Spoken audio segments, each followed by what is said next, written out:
Thinking of what independence means led me to look to its origin. For more than 400 years we have been using the word independence. The in part is from the Latin for not.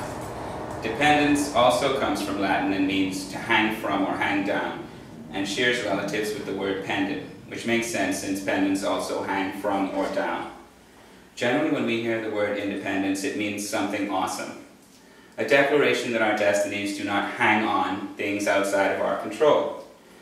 Independent people and nations stand on their own. They get things done. They don't need anyone to take care of themselves. For me, independence is inseparable from responsibility.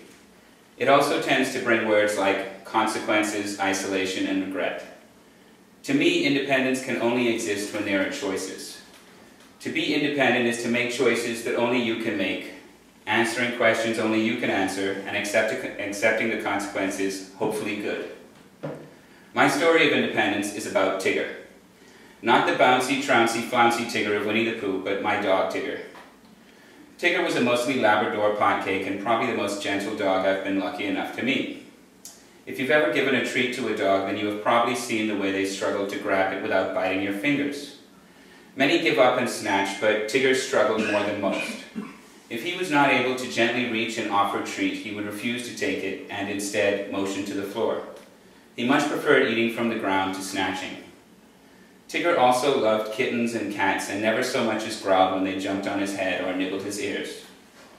When we moved to a smaller apartment, we tried to give Tigger to a friend where he would have a big yard and other dogs to play with. Tigger wasn't having it. He disappeared the first night we left him there, and for 3 days there was worry and searching. Then one morning he showed up at the door of our new apartment in spite of the fact that he had been there only once. And he got there from a completely different direction, from a place he'd never been. So Tigger wanted to be with us, and that was great. Many happy years ensued. Sadly, he had too much Labrador in his genes and was plagued by the hip and leg problems that trouble so many dogs. As he got older, it was harder for him to play. The stairs to the apartment were a struggle, and he no longer liked moving around or any of his favorite things. The more he deteriorated, the more I started to ask questions I really didn't want to ask. I especially did not want to think about answers to those questions.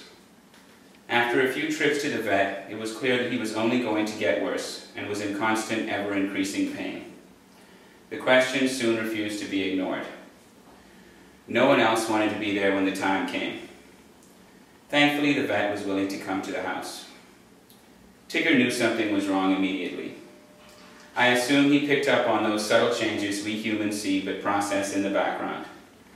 Tigger looked to me for an answer. I had not steered him wrong yet. I'm not sure what Tigger thought and whether I saw his feelings or my own guilt. He seemed to say, "Don't do it, Dom.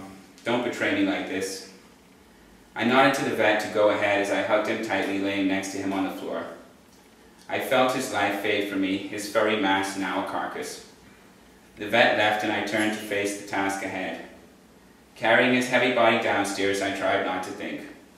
I dug the hole that would be Tigger's unworthy home, and knew with certainty that I would never know if I had made the right decision.